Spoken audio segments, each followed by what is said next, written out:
بات ہے اللہ رب العالمین نے آسمان سے پیغام بھیج دیا ہے کہ اللہ رب العالمین کا بھیجا ہوا دین غالب آ گیا، لوگ فتح یاب ہوں گے، مکہ کے فتح ہونے کی خوشخبری سنائی جا رہی ہے۔ تو حضرت ابوبکر صدیق رضی اللہ تعالیٰ عنہ نے کہا دین مکمل ہو گیا ہے، مکہ فتح ہو گیا ہے، شریعت مکمل ہو گئی ہے، اور اللہ رب العالمین جب اپنے کسی نبی رسول کو بھیجتا ہے تو اسی مقصد کے لیے بھیجتا ہے، دین مکمل ہو گیا ہے، اس کا مطلب اب نبی جانے والے ہیں۔ آپ کی بصیرت کیسی تھی، آپ کی فقاہت کیسی تھی، اللہ کے نبی صلی اللہ علیہ وسلم کے جدائی کو سوچ کر کے حضرت ابوبکر صدیق رضی اللہ تعالیٰ عنہ رو رہے ہیں۔ نبی کریم صلی اللہ علیہ وسلم کی وفات ہو گئی، آپ صلی اللہ علیہ وسلم کی وفات کی خبر صحابہ کو ملی، حضرت عمر فاروق رضی اللہ تعالیٰ عنہ جذبات میں آ گئے اور کہا کہ اگر کوئی شخص یہ کہے گا کہ اللہ کے نبی صلی اللہ علیہ وسلم کی وفات ہو گئی ہے میں اس کی گردن مار دوں گا۔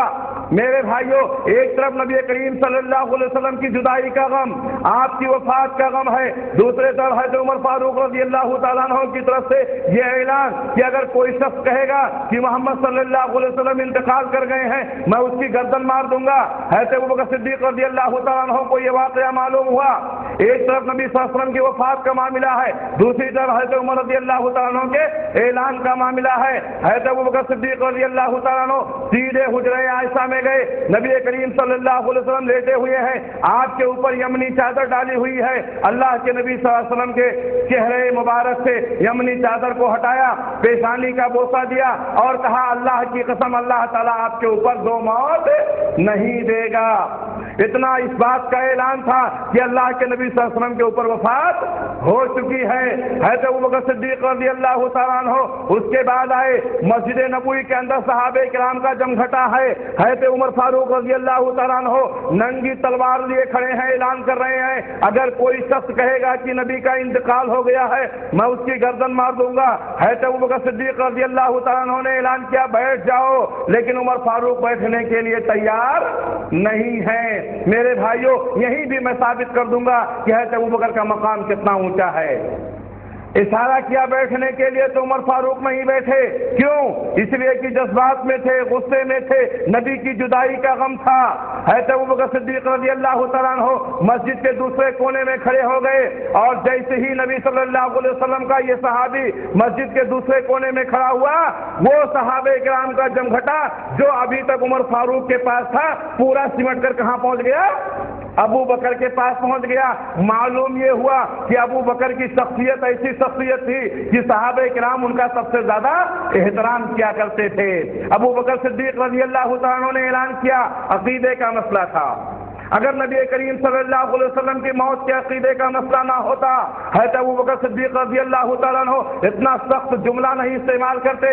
میرے بھائیوں، میں اپنی بات کرتا ہوں، جب بھی حضرت ابوبکر صدیق رضی اللہ تعالیٰ عنہ کا وہ جملہ میں پڑھتا ہوں کلیجہ منہ کو آ جاتا ہے، رونگٹے کھڑے ہو جاتے ہیں۔ حضرت ابوبکر صدیق رضی اللہ تعالیٰ عنہ نبی کے اوپر اپنی جان نچھاور کرنے والا کس جگر گردے کے ساتھ ابوبکر صدیق رضی اللہ تعالیٰ عنہ نے یہ جملہ کہا تھا، الا من کان یعبد محمدا فإن محمدا قد مات۔ ابھی تک نبی پر جان نچھاور کرنے والا، نبی کو اپنے کندھے پر بیٹھانے والا، نبی صلی اللہ علیہ وسلم کو گود میں لے کر چلنے والا، اپنے ران پر نبی کو سلانے والا، نبی صلی اللہ علیہ وسلم کی وفات کے بعد جب عقیدے کا مسئلہ آیا حضرت ابوبکر صدیق رضی اللہ تعالیٰ عنہ نے اعلان کیا، الا من کان یعبد محمدا فإن محمدا قد مات۔ اے میرے ساتھیو سن لو، جو شخص محمد کی عبادت کرتا تھا وہ سن لے کہ محمد صلی اللہ علیہ وسلم کو موت آ گئی ہے۔ کس قدر جملہ استعمال کیا، کیوں؟ عقیدے کا معاملہ تھا، گمراہ ہو جاتے تھے لوگ۔ حضرت ابوبکر صدیق نے اس موت پر جگر گردے کا کام کیا اور اعلان کیا، الا من کان یعبد محمدا فإن محمدا قد مات۔ سن لو، جو محمد صلی اللہ علیہ وسلم کی عبادت کرتے تھے وہ کان کھول کر سن لیں، نبی کو موت آ گئی ہے۔ ومن کان یعبد اللہ فإن اللہ حی لا یموت۔ جو اللہ کی عبادت کرتا تھا وہ سن لے، اللہ زندہ ہے، اللہ کو موت نہیں آئے گی۔ عقیدہ صاف ہو گیا۔ حضرت ابوبکر صدیق رضی اللہ تعالیٰ عنہ نے اس کے بعد دلیل پیش کی، کیا پڑھا؟ وما محمد الا رسول قد خلت من قبله الرسل۔ حضرت عمر فاروق رضی اللہ تعالیٰ عنہ کہتے ہیں جو ہی نبی کریم صلی اللہ علیہ وسلم کے تعلق سے حضرت ابوبکر صدیق رضی اللہ تعالیٰ عنہ نے یہ آیت تلاوت کی، میرے پیر کمزور ہو گئے اور میں بیٹھ گیا، ایسا لگ رہا تھا کہ یہ آیت ابھی نازل ہو رہی ہے۔ یہ وہ ابوبکر صدیق ہیں۔ جب امت گمراہی کے دہانے پر تھی، ابو بکر نے اکیلے نے نبی کریم صلی اللہ علیہ وسلم کے لائے ہوئے عقیدے کا اعلان کیا۔ اور جب امارت کا مسئلہ اٹھا، مہاجرین کہہ رہے تھے ہم میں سے کوئی امیر ہوگا، انصاری کہہ رہے تھے ہم میں سے امیر ہوگا، یہاں تک کہ ثقیفہ بنو سعدہ کے اندر لوگوں نے ہنگامہ برپا کر دیا تھا۔ بات یہاں تک پہنچ گئی تھی منا امیر و منکم امیر، اگر کوئی امیر ماننے کے لیے تیار نہیں ہے تو سن لو، مہاجرین کا امیر مہاجرین میں سے ہوگا، انصار کا امیر انصاریوں میں سے ہوگا۔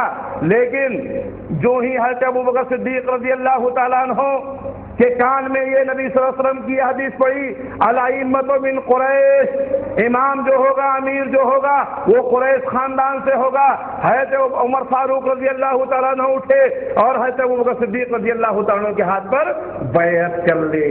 سعد بن ابی وقاص، سعد جو دوسرے صحابہ تھے جن کو لوگوں نے اپنا امیر مانا تھا، مہاجرین کے اور انصار کے، جب حضرت ابوبکر صدیق رضی اللہ تعالیٰ عنہ کے امارت کا اعلان ہوا، وہ لوگ اپنے امیر کو روستے ہوئے حضرت ابوبکر صدیق رضی اللہ تعالیٰ عنہ کے ہاتھ پر بیعت کیے اور تمام لوگوں نے حضرت ابوبکر صدیق رضی اللہ تعالیٰ عنہ کے امیر ہونے کا اعلان کر دیا۔ یہ وہ ابوبکر صدیق، آپ کی تقوی، آپ کی پرہیزگاری، اللہ اکبر، یہ ابوبکر صدیق رضی اللہ تعالیٰ عنہ ہیں۔ ایک بار آپ کے ایک غلام نے آپ کو مٹھائی لا کر کے دیا، حضرت ابوبکر صدیق رضی اللہ تعالیٰ عنہ نے وہ مٹھائی کھا لی۔ بعد میں غلام نے پوچھا امیر المومنین میں نے آپ کو مٹھائی دی اور آپ نے کھا لیا، پوچھا نہیں کہاں سے لایا ہوں؟ کہا ہاں پوچھا نہیں۔ کہا سنو، زمانے جاہلیت میں نے جھوٹ موٹ کی کہانت کی تھی اور وہ آدمی پیسہ نہیں دیا تھا چلا گیا، آج بہت دنوں کے بعد وہ ملا تھا، پیسہ دیا، اسی پیسے کی مٹھائی لایا تھا آپ کو کھلایا ہوں۔ دنیا کے کسی بھی مولوی سے پوچھ لو، حضرت ابوبکر صدیق رضی اللہ تعالیٰ عنہ نے جو مٹھائی کھائی تھی وہ ان کے لیے جائز تھا، کیوں؟ اس لیے کہ ان کو معلوم نہیں تھا۔ جو چیز معلوم نہیں ہے اس میں کوئی حرج نہیں ہے۔ لیکن آپ کا تقویٰ کیا ہے؟ فتوے پر آپ نے عمل نہیں کیا، تقوی پر عمل کیا۔ جب حضرت ابوبکر صدیق رضی اللہ تعالیٰ عنہ کو معلوم ہوا کہ جو مٹھائی کھلائی گئی ہے وہ حرام پیسے کی تھی، حرام کمائی کی تھی، ابوبکر صدیق رضی اللہ تعالیٰ عنہ نے اپنی انگلی کو حلق میں ڈالا، جو کچھ کھایا تھا قے کر دیا۔ کیوں؟ اللہ کے نبی صلی اللہ علیہ وسلم کی حدیث ہے کہ جو بدن حرام مال سے پل رہا ہے اس بدن کے لیے جہنم زیادہ بہتر ہے۔ میرے بھائیوں، اتنا متقی و پرہیزگار، آپ کو عمارت ملی، مسلمانوں کے امیر بنائے گئے، حضرت ابوبکر صدیق رضی اللہ تعالیٰ عنہ سب سے پہلا کام جو آپ نے کیا، اللہ کے نبی صلی اللہ علیہ وسلم نے اسامہ ابن زید کے ساتھ میں ایک لشکر روانہ کیا تھا، ایک لشکر روانہ کیا تھا۔ اللہ کے نبی صلی اللہ علیہ وسلم نے ان کو یہ کہا تھا کہ تم فلاں جگہ پہنچ کر کے رک جاؤ، میرے دوسرے حکم کا انتظار کرو، اگر میرا دوسرا حکم آئے تو وہاں سے آگے بڑھو۔ حضرت ابوبکر صدیق رضی اللہ تعالیٰ عنہ عمارت سنبھالنے کے بعد سب سے پہلے آپ نے کام کیا، اسامہ ابن زید کا لشکر روانہ کیا۔ بہت سارے مسلمان تھے جو اس معاملے میں حضرت ابوبکر صدیق رضی اللہ تعالیٰ عنہ کی مخالفت کرتے تھے اور کہا کہ مدینے کی سچویشن ایسی نہیں ہے کہ فوج کو باہر بھیجا جائے، اس لیے کہ چاروں طرف یہودی ہیں، نبی کریم صلی اللہ علیہ وسلم کی وفات کے بعد وہ لوگ مدینے پر حملہ کرنے کی سازش کر سکتے ہیں۔ حضرت ابوبکر صدیق رضی اللہ تعالیٰ عنہ نے کہا سنو، جس لشکر کو ہمارے نبی نے روانہ کر دیا تھا ابو بکر اس لشکر کو روک نہیں سکتا ہے۔ دوسرا سوچا ڈالا گیا، اگر اس لشکر کو روانہ ہی کرنا ہے تو کسی تجربہ کار معزز آدمی کو اس کا امیر بنایا جائے۔ اس کا کمانڈر کون تھا؟ اسامہ ابن زید۔ اور زید کون ہیں؟ حضرت خدیجہ کے غلام۔ لوگوں کے ذہن و دماغ میں یہ بات آئی، ایک معمولی آدمی کمانڈری نہیں کر سکتا ہے، اگر فوج بھیجنا ہی ہے تو کسی معزز آدمی کے حوالے کیا جائے۔ حضرت ابوبکر صدیق رضی اللہ تعالیٰ عنہ نے کہا سن لو، جس آدمی کو اللہ کے نبی صلی اللہ علیہ وسلم نے جھنڈا دے دیا، ابو بکر اس آدمی کے ہاتھ سے جھنڈا نہیں لے سکتا ہے۔ یہ ہے ابو بکر کی محبت۔ اور کہا سن لو، تم ہمیں یہ خوف دلاتے ہو کہ اطراف کے یہودی مدینے پر حملہ کر دیں گے، سنو، اگر ازواج مطہرات کے کپڑوں کو کتے کھینچیں تو بھی میں لشکر اسامہ کو روانہ کیے بغیر نہیں رہوں گا۔ یہ ایک ایسا شخص چومکھی مقابلے، ایک طرف مرتدین کا معاملہ ہے، دوسرے طرف مدعیان نبوت کا معاملہ ہے، تیسری طرف اندرونی خلفشار ہے، چوتھے طرف منافقوں کا معاملہ ہے، چاروں طرف سے مسائل میں گھرا ہوا انسان، لیکن میرے بھائیوں دل کا کمزور، ایمان کا مضبوط، ایمان کا مضبوط۔ کہا سن لو، حضرت عمر فاروق رضی اللہ تعالیٰ عنہ جیسے جلیل القدر صحابی، حضرت عمر فاروق رضی اللہ تعالیٰ عنہ حضرت ابوبکر صدیق سے کہتے ہیں کہ لشکر کو باہر نہ بھیجا جائے، تو حضرت ابوبکر صدیق نے حضرت عمر فاروق کے سینے میں مارا۔ جبار فی الجاہلیہ و جبان فی الاسلام، اسلام میں بڑی بہادری کی بات کرتا تھا، جاہلیت میں بڑی بہادری کی بات کرتا تھا، مسلمان ہونے کے بعد تو بزدل کیسے ہو گیا؟ وہ عمر فاروق جس کے بارے میں ہمارے نبی نے فرمایا کہ عمر فاروق جس گلی سے گزرتے ہیں شیطان بھاگ جاتا ہے۔ حضرت ابوبکر نے کہا عمر تو بزدلی کی بات کرنے لگا، بزدلی کی بات کرنے لگا، تو ایسی بات کرتا ہے؟ حضرت ابوبکر صدیق رضی اللہ تعالیٰ عنہ نے روانہ کیا لشکر اسامہ کو اور کہا سنو، کمانڈر بھی اسامہ ہی رہیں گے۔ نتیجہ کیا ہوا؟ اطراف کے جو یہودی تھے ان کے اوپر ایسا امپریس ہوا، ایسا تاثر ملا کہ مدینے کی دفاعی قوت بڑی مضبوط ہے، ڈیفنس پاور، مدینے کا ڈیفنس پاور بہت مضبوط ہے۔ اگر ایسا نہیں ہوتا تو لشکر اسامہ کو باہر نہیں بھیجا جاتا۔ میرے بھائیوں، حضرت ابوبکر صدیق رضی اللہ تعالیٰ عنہ ایسے وقت میں کام کیا اور اعلان کیا، وہ مسلمان جنہوں نے نبی صلی اللہ علیہ وسلم کی وفات کے بعد زکوٰۃ دینا بند کر دیا ہے وہ سن لیں، اگر نبی کے زمانے میں ایک رسی بھی کوئی زکوٰۃ میں دیتا تھا، آج بند کر لے گا تو ابو بکر اس سے جہاد کرے گا۔ بڑے بڑے صحابہ تیار ہوئے، کہا ابو بکر تم کس سے لڑو گے؟ کہا اگر تم میرا ساتھ دیتے ہو تو ٹھیک ہے، ورنہ ابو بکر اکیلے سب سے لڑے گا۔